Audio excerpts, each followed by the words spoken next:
Saudações, meu irmão, minha irmã. Bom saber que você continua deste lado, enquanto vamos juntos crescendo no conhecimento da palavra do Senhor. Desta vez, em 1 Coríntios, capítulo de número 8, cujo título então é a comida sacrificada aos ídolos, vemos aqui o apóstolo Paulo a dar lições a respeito da maturidade. Mas antes mesmo que Paulo fale sobre questões de equilíbrio, maturidade e do amor, o apóstolo Paulo está a desprezar, está a anular, está a desincentivar todo esse aparato que se cria em torno dos ídolos. O apóstolo Paulo está a desconstruir essas vantagens que se dão ou se apontam para os ídolos, para apontar os irmãos na direção certa, no caminho certo. O apóstolo Paulo está a dizer que, na verdade, nós sabemos que há só um único Deus. Olha para o versículo 5, ele está a dizer, mesmo estes chamados deuses, como de facto há muitos deuses e muitos senhores, nós sabemos que no fundo só existe um único Deus. O que o apóstolo está a dizer é, estes povos, quando na verdade dizem que aquilo é uma carne sacrificada a ídolos, é uma carne sacrificada a outros deuses, é uma imagem, uma informação que as pessoas criaram na cabeça, porque na verdade não existe ídolos nenhum, não existe deuses nenhuns. Quando dizemos não existe deuses nenhuns, existe um único Deus verdadeiro e ponto, o resto são demônios. E quando o apóstolo fala de consagrar a ídolos, o apóstolo está a dizer como aquilo que aconteceu lá quando a arca foi levada, por exemplo, para aquele outro povo próximo de Israel. A Bíblia diz que quando a arca esteve no meio daquele povo, a estátua que eles tinham junto da arca primeiro caiu, depois se prostrou e depois partiu, se quebrou. Por quê? Porque na verdade são imagens e subterfúgios que os próprios seres humanos criaram para sustentar as suas carências, mas na verdade não têm força nenhuma, não têm poder nenhum, não têm grandeza nenhuma, por isso não merecem atenção nenhuma. Lá em 1 Reis capítulo 18, o profeta Elias fez exatamente a mesma coisa, humilhando os 400 profetas de Baal, provando que não tinham poder nenhum os seus deuses, provando que não tinham força nenhuma, não tinham boca para falar, nem mãos para tocar, enfim, não tinham nada.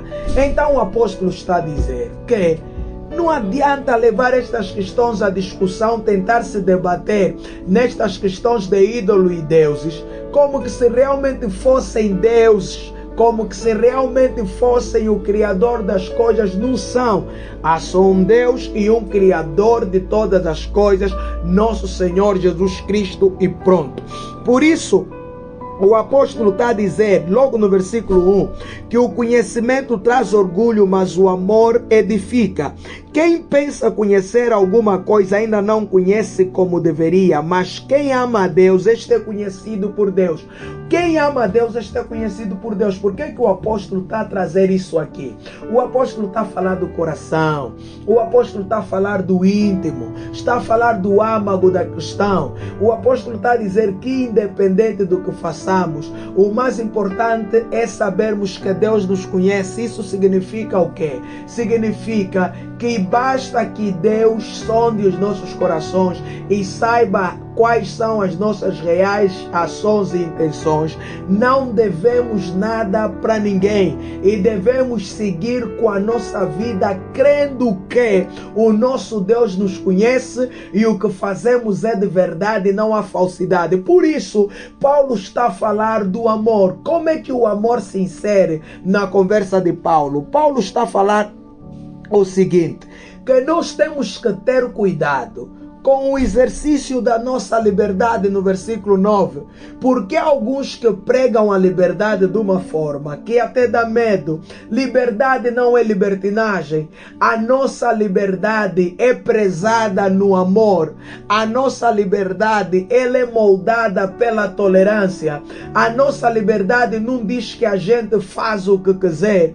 A nossa liberdade diz que a gente faz o que quiser de acordo à boa, perfeita e agradável vontade de Deus. Como se processa a boa, perfeita e agradável vontade de Deus? Através do amor a Deus de todo o nosso coração, força e entendimento, e através do nosso amor ao próximo. É assim que se processa a nossa liberdade. Então, Paulo está a dizer: eu sei que comendo ou não comendo esta carne não me afeta em nada. Está aí no versículo 8. Eu passo a ler.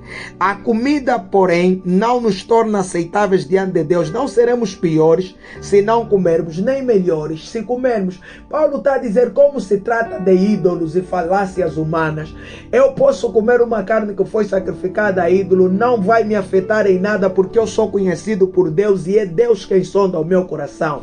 Eu posso não comer também e não devo ser julgado ou condenado por isso, porque é Deus quem sonda o meu coração. Mas o amor, o exercício da liberdade através do amor diz que se eu tenho o meu irmão de consciência fraca, eu tenho que ter cuidado para não lhe influenciar, porque há irmãos fracos. Eu por acaso sou fraco, é o Senhor quem me segura.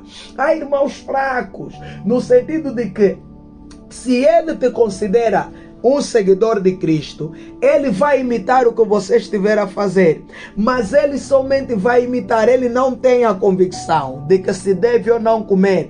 Ele está apenas a imitar por considerar-te membro do corpo de Cristo e por te considerar, se calhar, mais experiente na fé do que ele. Então ele vai decidir comer, porque você está a comer, e é justamente quando ele decide fazer isso que surge o escândalo e que surge a confusão, porque este vai ser desviado, esse vai se perder por fazer coisas sem consciência. E Romanos 14 diz que tudo que é feito sem fé é pecado. Esse vai fazer sem fé, vai pecar por causa de ti, por causa de mim. Então, por causa do fraco, se eu tiver que parar de comer, eu vou comer, vou parar por causa do fraco. Se eu tiver que comer por causa do fraco, eu vou comer. Isto é amor, não é conformismo. Por isso é que a sabedoria e a maturidade dizem o quê? Que há coisas que não podemos fazer no meio dos nossos irmãos, no meio das outras pessoas, membros da nossa família ou da comunidade, que ainda são fracos ou meninos no entendimento, só para evitar escândalo. Por isso, há coisas que não são pecado, mas voltamos lá, tudo me é lícito, mas nem tudo me convém. A ideia é: qual é a mensagem que eu vou passar para o meu irmão? Deixa eu dar um exemplo, por exemplo, sobre as músicas que não são gospels. Existem músicas que não são gospels, mas têm uma mensagem muito bonita e focam para as relações humanas. Eu particularmente não tenho nada contra isso. Só que há momento que eu próprio evito ouvir esse tipo de músicas ou cantar próximo de pessoas que eu sei que não têm maturidade, porque eu tenho filtro. Eu conheço mensagem e palavras que fazem bem à minha alma, mas o meu irmão fraco não conhece. Ele vai abrir porta não só para esta canção que apela para o civismo, moralidade e boa convivência, mas como vai abrir desequilibradamente para todas as outras. Então o que eu faço?